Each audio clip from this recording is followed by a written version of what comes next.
কালকে রাতে 7টা দিকে আগুন লাগছে এই কোম্পানির। তারপরে আজকে কালকে একটা ড্রাইভার আহত হইলো, তারও মানে দুটো এনেছে, আমরা দেখলাম না। তারপরে আজকে ওই আগুন তো কালকে নিপতেছে না। তারপরে আজকে আমার লেবার তো সবাই কামলা যায়, এখন আগুন আলাম তো যাইতে ব্যাটেন করতে কামো। তো তারপরে কাম ওই ছয় দিয়ে গিয়ে তার টায়ার দিয়ে স্টোক আসলো, পাওয়াটা পুড়ে মানে ঢুকিয়ে থাকে নরম তো পঞ্চম মতো। তারপরে এই ফায়ার সার্ভিস গাড়ি আছে মানে শুরু করে না গেলে আমরা ফায়ার সার্ভিস গাড়ি জানলাম, তো আমরা অন্য গাড়ি একটা জানছি। এবার আগে ডাক্তারে বললাম আধা ঘন্টা ডাক্তারে আমি একলা ডাক্তার নিয়ে আমি একলা দেখুন, অন্য ডাক্তার দেবো। আমি বললাম স্যার না, আগুনটা কিসের থেকে লাগছে? কারেন্টে লাগবে। কিরকম মানে মালামাল আছিল? মাল তো প্রচুর হলো, সবচেয়ে বড় ত্রিপুরা এডি বড়।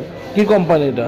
এটা মানে ময়লা শার্টার বানানো হয়, বিভিন্ন পাশাপাশি করে কিন্তু বাইরে পাঠানো হয়, প্লাস্টিক বস্তা, জুতা। কি কোম্পানি এটা? এটা এমসি ময়লা এমসি। এমসি। তুই এখন মতো টোটাল লেবার কতজন আহত হয়েছে? লেবার একজন এসে, কালকে ড্রাইভার একজন এসে, তারা অনেক শুরু করে আসবে। এখন ওনার অবস্থা কিরকম? অবশ্য তো মোটামুটি পাওয়াটা পুড়ে আছে, বারোটা চলে আছে। আগুন নিয়ন্ত্রণে আইসি না এখন অব্দি? আগুন তো নিয়ে যাচ্ছে, কারণ থেকে নিয়ে যাচ্ছে 6-7টা গাড়ি, বড় বড় দম করে।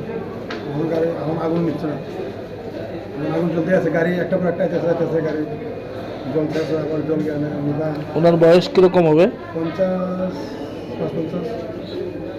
কোনখানে বাড়ি? বাড়ি লুকেল নেপাল বস্তি। দেখি বুজ্জনগর। খাওয়ার দুদিন। আপনি কি সঙ্গে আসলেন? হ্যাঁ।